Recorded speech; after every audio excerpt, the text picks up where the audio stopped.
Assalamualaikum warahmatullahi wabarakatuh.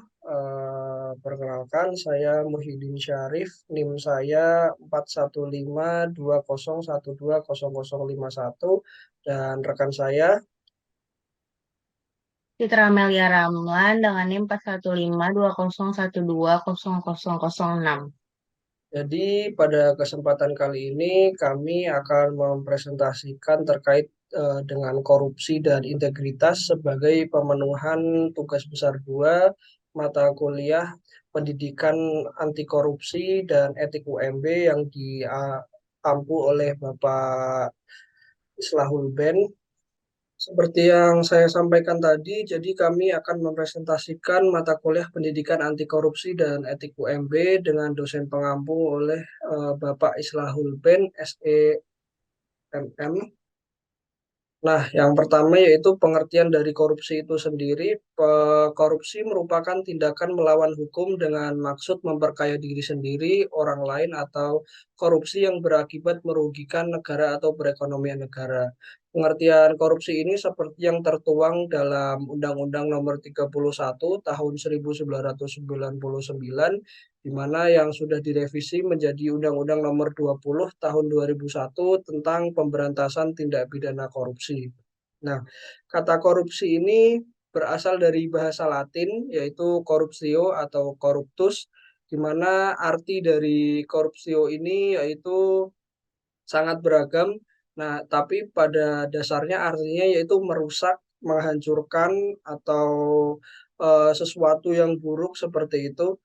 Kemudian kata korupsio ini yang berawal dari bahasa Latin masuk ke dalam kamus bahasa Inggris menjadi kata corruption, kita kenal dengan corruption, dan kemudian masuk ke bahasa Belanda menjadi korupti. Kemudian pada saat Belanda menjajah ke daerah Indonesia, kata korupti ini masuk ke bahasa ke Indonesia dan dikenal dengan kata korupsi, dan sekarang sudah ada di Kamus Besar Bahasa Indonesia, di mana korupsi merupakan sebuah penyelewengan atau penyalahgunaan uang tadi itu, uang negara, perusahaan, organisasi ya, demi keuntungan pribadi atau keuntungan orang banyak gitu. Nah, di sini ada juga integritas. Ya, integritas merupakan suatu keutamaan, suatu karakter baik manusia atau budaya baik organisasi yang dimana budaya baik tadi itu menimbulkan daya dorong bagi pemiliknya untuk mewujudkan keputusan dan tindakan bagi kebaikan bersama. Integritas ini merupakan sebuah sifat yang sangat berlawanan dari korupsi itu sendiri, di mana korupsi tadi identik dengan hal-hal yang buruk, dengan sesuatu hal yang merusak, menghancurkan. Nah, integritas ini merupakan sesuatu positif yang mendorong pribadi orang yang memiliki sifat integritas ini untuk melakukan suatu hal yang baik seperti itu. Nah, untuk faktor penyebab korupsi, silakan untuk rekan saya untuk menjelaskan, Saudari Amel. Terima kasih kepada Saudara Syarif. Berikut saya akan menjelaskan tentang faktor penyebab korupsi. Yang pertama itu ada perilaku individu. Jika dilihat dari sudut pandang pelaku korupsi, koruptor melakukan tindakan korupsi dapat berupa dorongan internal dalam bentuk keinginan atau niat dan melakukannya dengan kesadaran penuh. Yang kedua ada faktor keluarga. Masalah korupsi biasanya dari keluarga, biasanya itu terjadi karena tuntutan istri atau memang keinginan pribadi yang berlebihan. Hal yang menjadi posisi dia duduk sebagai ladang untuk memuaskan kepentingan pribadi keluarganya.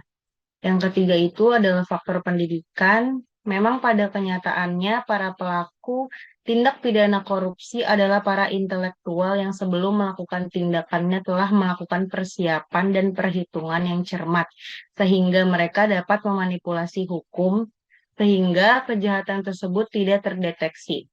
Yang keempat ada faktor sikap kerja. Tindakan korupsi juga bisa datang dari sikap kerja yang dengan pandangan bahwa segala sesuatu yang dilakukan harus dapat melahirkan uang. Biasanya yang ada dalam pikiran mereka sebelum melakukan pekerjaan adalah apakah mereka akan mendapatkan untung atau tidak, untung atau rugi, dan sebagainya. Yang kelima ada hukum dan peraturan. Tindakan korupsi akan dengan mudah muncul karena undang-undang dan peraturan memiliki kelemahan yang meliputi sanksi yang terlalu ringan, penerapan sanksi, dan yang tidak konsisten dan sembarangan. Lemahnya bidang revisi dan evaluasi legislasi. Yang keenam ada pengawasan. Pengawasan dibagi menjadi dua, yaitu pengawasan internal yang dilakukan langsung oleh pimpinan dan pengawasan eksternal yang dilakukan oleh instansi terkait, publik, dan media. Yang ketujuh ada politik. Praktik korupsi di Indonesia dilakukan di semua bidang, tetapi yang paling umum adalah korupsi di bidang politik dan pemerintahan. Praktik politik kotor terlalu tentu menghasilkan banyak masalah baru bagi kegagalan pemberantas korupsi. Penyebab korupsi adalah karena faktor individu dan struktural. Faktor struktural adalah faktor pengawasan, sedangkan yang dimaksud dengan faktor individu adalah rendahnya tingkat moral dan integritas karyawan dan pemimpin.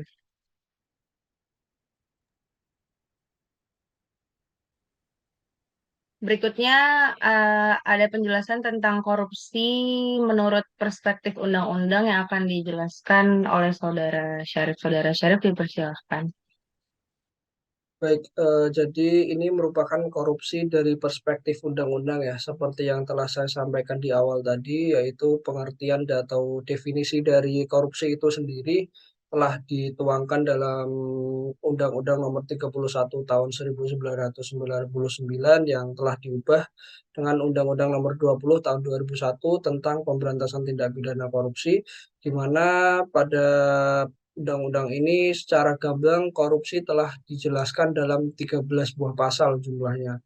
Nah, dalam 13 buah pasal tadi itu berdasarkan pasal-pasal tersebut di korupsi dirumuskan ke dalam 30 bentuk atau ada 30 jenis tindak pidana korupsi. Nah, untuk mengeringkasnya, ke-30 bentuk jenis atau tindak pidana korupsi tersebut pada dasarnya dapat kita kelompokkan menjadi 7 yang telah saya sampaikan tampil pada gambar.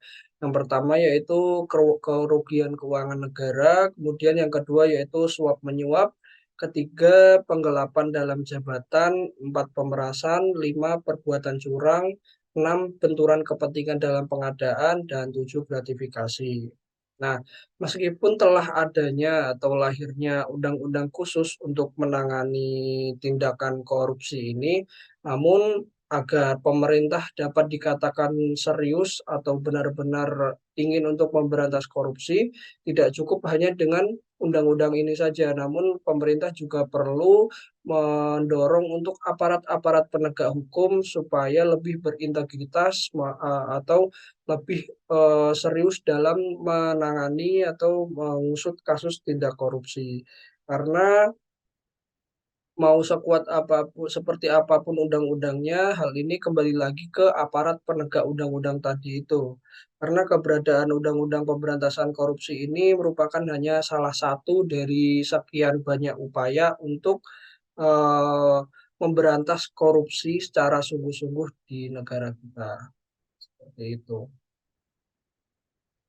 Nah, silahkan Saudara Amel untuk menjelaskan terkait tindak pidana korupsinya ya. Berikutnya ada tindak pidana korupsi. Jadi ada 7 bentuk tindak pidana korupsi berdasarkan Undang-Undang Nomor 31 Tahun 1999 dan Undang-Undang Nomor 20 Tahun 2001. Korupsi dirumuskan ke dalam 30 bentuk. Namun secara umum tindak pidana korupsi tersebut dapat dikelompokkan dalam 7 bentuk. Yang pertama ada menyebabkan kerugian keuangan negara, tindakan melawan hukum untuk memperkaya diri sendiri, menyalahgunakan kewenangan untuk menguntungkan diri sendiri, dan merugikan keuangan negara. Yang kedua ada gratifikasi. Pejabat penyelenggara negara menerima gratifikasi terkait jabatannya dan berlawanan dengan kewajibannya serta tidak melaporkan kepada KPK dalam waktu 30 hari sejak gratifikasi diterima. Ketiga, ada penggelapan dalam jabatan. Pejabat penyelenggara negara melakukan penggelapan uang, memalsukan dokumen, pemeriksaan administrasi, membantu, membiarkan, atau sendiri merusak bukti. Yang keempat, ada benturan kepentingan dalam pengadaan. Pejabat penyelenggara negara dengan sengaja baik langsung atau tidak langsung turut serta dalam pengadaan barang yang diurusnya dalam suatu instansi atau perusahaan. Yang kelima, ada perbuatan curang, tindakan curang oleh oleh pemborong ahli bangunan, pengawasan proyek, rekanan TNI atau Polri yang merugikan negara, serta pejabat penyelenggara negara menyerobot tanah negara. Yang keenam ada pemerasan. Pejabat penyelenggara negara melakukan upaya memeras pihak terkait untuk memberikan sesuatu atau membayar seolah-olah merupakan utang kepada dirinya. Dan yang terakhir, yang ketujuh ada suap menyuap. Upaya suap menyuap dari atau kepada pejabat penyelenggara negara karena jabatannya terkait kewenangannya yang sedang diembannya.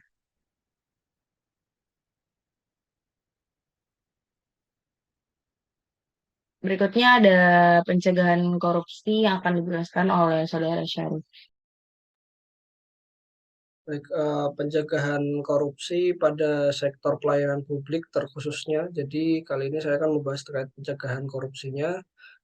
Masifnya korupsi pada pelayanan publik ini dilatari oleh banyak hal selain dari kelemahan sistem karena adanya kerawanan moral dari para penyelenggara negara sehingga korupsi di sektor pelayanan publik ini mesti kita cegah.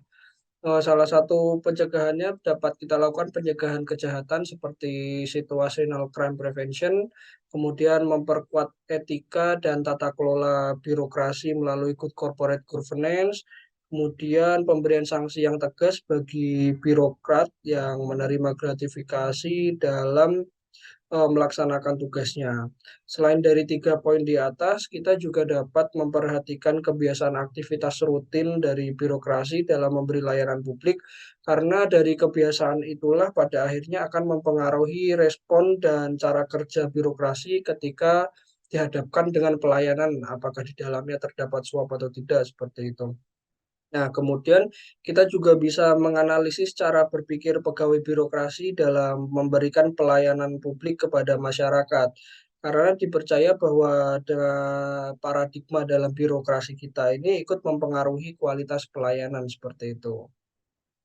Kita dan yang terakhir yaitu kita bisa juga mencegah atau memperkecil peluang bagi pegawai birokrasi yang memungkinkan mereka untuk melakukan tindakan korup seperti menerima imbalan dalam bentuk uang, barang, atau pada saat memberi pelayanan pada masyarakat. Salah satu cara yang perlu ditempuh adalah perbaikan sistem pelayanan melalui electronic public service. Itu.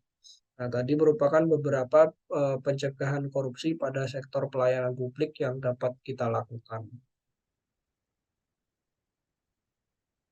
Silahkan Saudari Amel untuk menjelaskan terkait peran mahasiswa dalam pencegahan korupsi.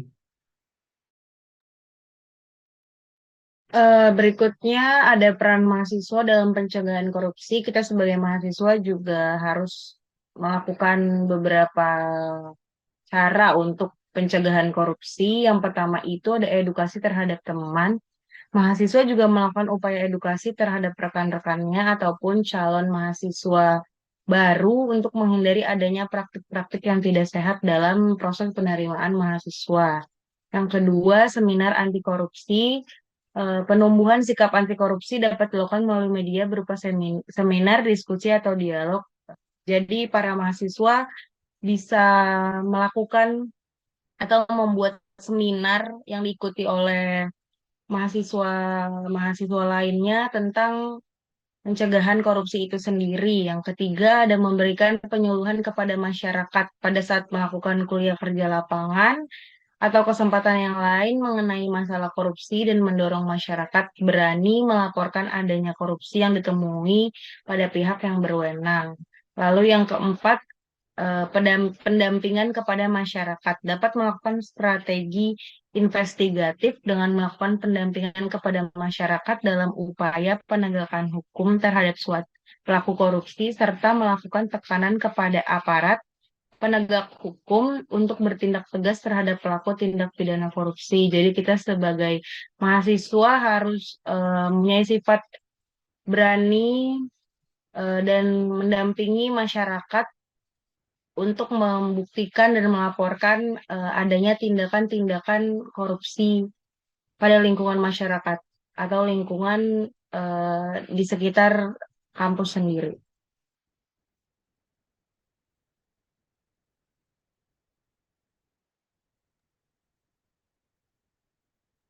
Oke, baik.